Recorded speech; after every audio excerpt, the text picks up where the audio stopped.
সময় জীবনে খুব আনন্দ ছিল, সুখ শান্তি। এ করতে হবে, তা করতে হবে, এ করবো, এই করবো, এইসব পূরণ করবো, কত আশা, কত চাওয়া, মানে চাহিদা শেষ নেই। কিন্তু এই 2025 সালে এসে বুঝতে পারি যে জীবনের লক্ষ্য এটা না, জীবনের সঠিক লক্ষ্য কি এটা বুঝতে পারি।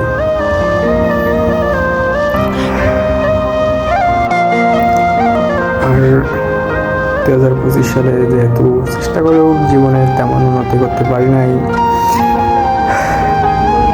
ইনশাল্লাহ আল্লাহ চাইলে, রিজিকের মালিক আল্লাহ,